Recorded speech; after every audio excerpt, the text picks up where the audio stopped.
One person on this show tried to tell everybody a few weeks ago, hey, I don't think the Lakers are making the playoffs. I was like, listen, a month ago. Yeah, this, like they've got, a lot of opportunity here. There's the play-in tournament. They just have to be, one of the top 10 teams, and there's no way with LeBron James and, Anthony Davis should come back before the postseason. There's no way that this team is going to miss the postseason.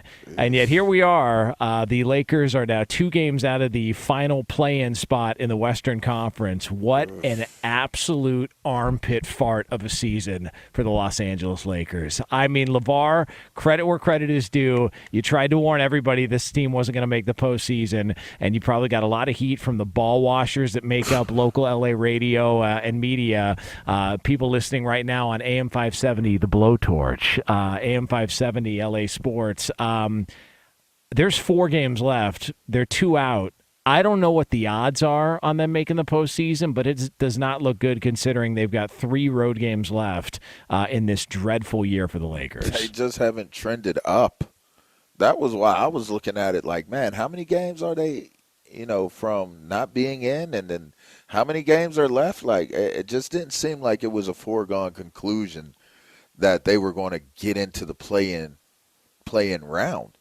And it doesn't seem like it's going to happen now. They just, again, their trend is in the wrong direction. Yeah. LeVar gave him the kiss of death. That's what happened here. I'm sorry if that's what it was. I mean, he gave him that bad juju because they were like comfortably in the play-in game spot. They weren't like even biting really for a playoff spot. It was like comfortably in the play-in spot like that. And they've literally fallen apart ever since LeVar said that. Man. They haven't won back-to-back games since January 7th. Man.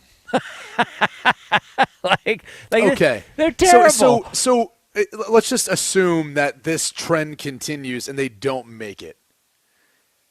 I mean, I don't know that LeBron's in any territory where people are going to hold it against him because of how well he's playing individually. I do wonder if he's going to throw in the towel if we see him the rest of the year. I don't think he throws in the towel because he wants to play with Bronny. And how many not years that. I'm for saying the like season. the only reason I would think he would throw in the towel for this season is to preserve himself for next season, where he'd hope to then have a chance to be the all-time scoring leader because he can't catch it obviously this season. So that would be the thought behind it. But you could also say, hey, he wants to play it out so he gets closer so he doesn't have as much work to do next season. I think a lot of people will hold him accountable for this season, even though he's played well, because there's the whole idea that he builds the teams. Right. And listen, and is there an idea or is that just factual? That's the fact. That's factual. No, it's yeah. Factual. I was just trying to give him a little, bit of space on it, but yeah, it is factual. And then he doubled down on those moves and was like, keep this same energy. Yeah. So there's a lot of people that remember what he said. I mean, bold proclamations, bold claims. Did he say he would remember all those people who said they weren't going to make it and all that? Yeah, of course. And I'm sure all those people are going to remember him, And all those people are going to have stories to write or stories to tell or, different things to publish.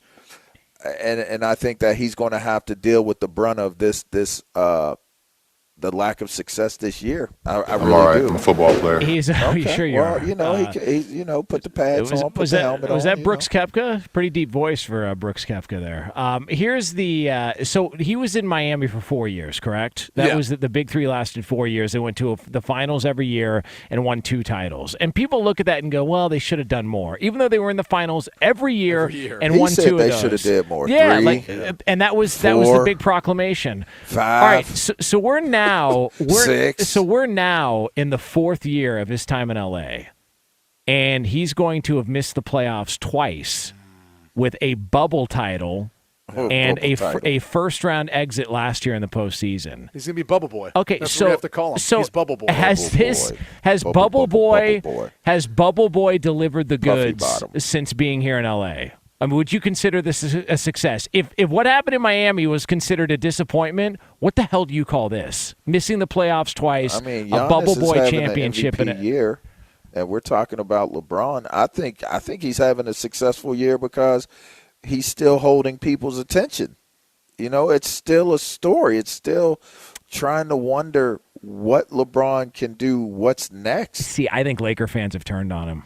You think so? I do. I think they're. I don't know that they ever embraced him in the first place. Oh. Yeah. Well, he was never going to be Kobe. That was never going to happen. Well, no, he's not going to be that. I mean, this has been a failure.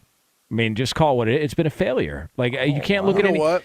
He didn't go to college, and so he's got that 4-year itch where he gets to the end of the 4-year run. He's like, I need to get out of here. I need to transfer. I need to go somewhere else. It's almost like he missed out on that experience, and now he hangs around for about 4 years. And he's like, all right, I'm done with this place. Is that the Jim Harbaugh? Is that what Harbaugh was doing? It seemed like he lasted about 4 years everywhere he went, except for Michigan now. But yeah, it is. I don't know, man. I look at this and I go, it's been a failure. I don't know how anybody can consider this a success. And you can go, well, they won that championship. I mean, come on, man. Like that was next to the teacups. Like, what are we talking about? They're one closer to the record. Well, I mean, yeah, if you want to claim Minneapolis' championships. They're one closer. They're one away from the record. Well, hey, I guess we're counting those, I guess. All right, it is Two Pros and a Cup of Joe, Fox Sports Radio, LaVar Arrington, Brady Quinn, Jonas Knox with you here on FSR. And by the way, credit LaVar Arrington. So for you Laker fans that might be upset or saying preach, it's all LaVar Arrington. He called it weeks and weeks ago. I'm sorry that I cursed your season. Yeah, Sorry. It happens.